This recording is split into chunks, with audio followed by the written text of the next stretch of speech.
to my channel April Flower Arts. I'm Tushara. Today I'm going to share with you my recipe for chicken biryani that can be made in pressure cooker. Chicken biryani is a delicious blend of rice, chicken and spices all in one dish. Let's see how it is done.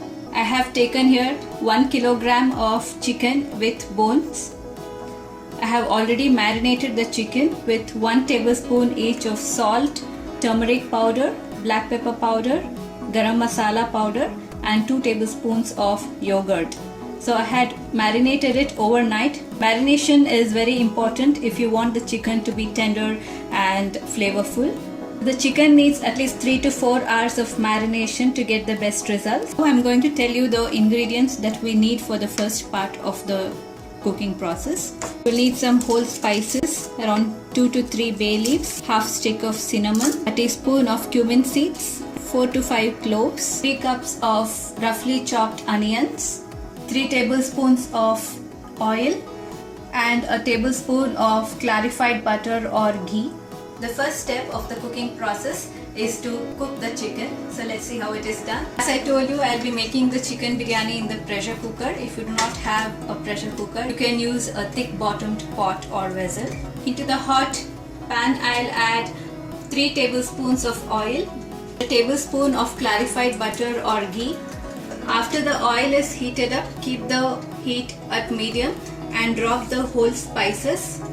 Keep your face away.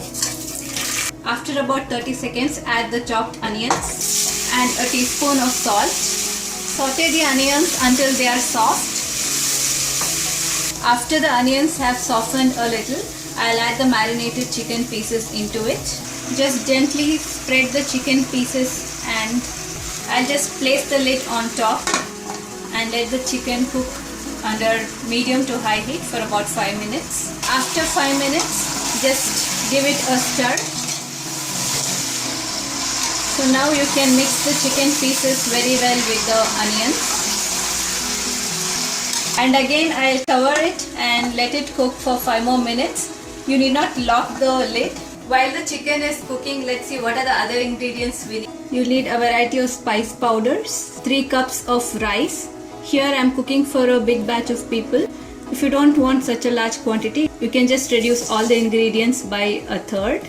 So instead of 3 cups, you can take 1 cup of rice and even the other ingredients as well.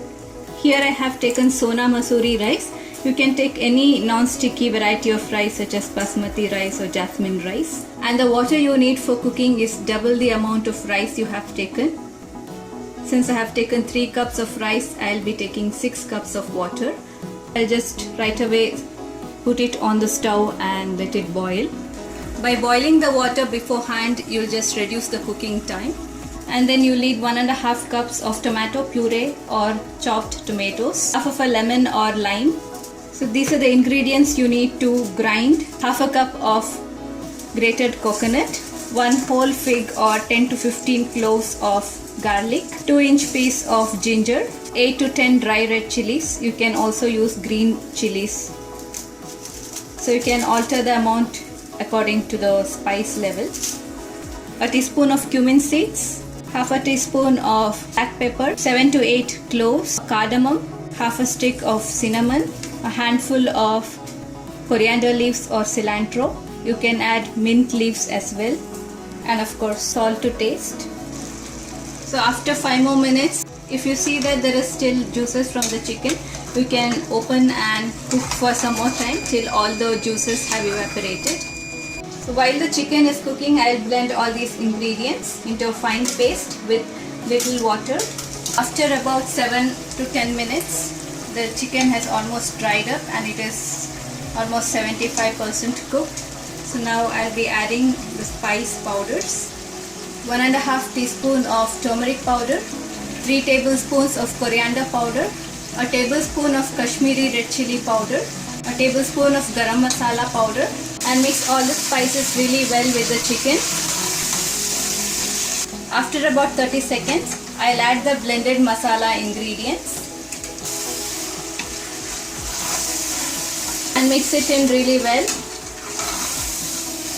After about 2 to 3 minutes, you can add the tomato puree or chopped tomatoes. and mix it in and cook for 1 more minute. Now it's time to add the washed and drained rice into the chicken.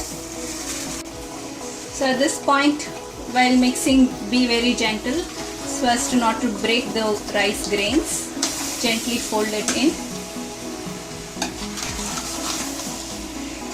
So now I'll also add the boiling water.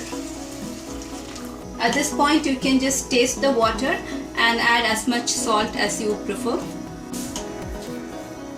You can also squeeze in the juice of half of a lemon. You can also add chopped coriander leaves and mint leaves at this point. Now I put the lid on and lock it, and also put the weight on. So now I'm gonna cook the biryani at the minimum possible heat for about 20 minutes. The chicken is already cooked and I have also added boiling water. We need to cook only the rice. So in order to uniformly cook the rice without the rice sticking to the bottom, you can just cook it at lowest possible temperature for 20 minutes. By locking the lid and putting on the weight, you are creating a closed environment wherein the rice can cook uniformly and absorb all the flavors, but you won't hear any whistle. Alright, the chicken biryani was cooking for exactly 20 minutes under low heat. So this is how I have served it. You can garnish it with the cilantro or coriander leaves and mint leaves and serve it with some yogurt salad. It's smelling amazing in here now.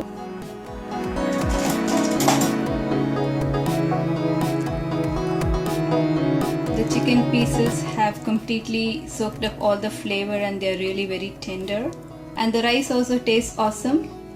So you saw how I made chicken biryani at home in a pressure cooker. If you like this recipe, please hit the like button. Subscribe to my channel. Until next time, it's bye from me. Thanks for watching.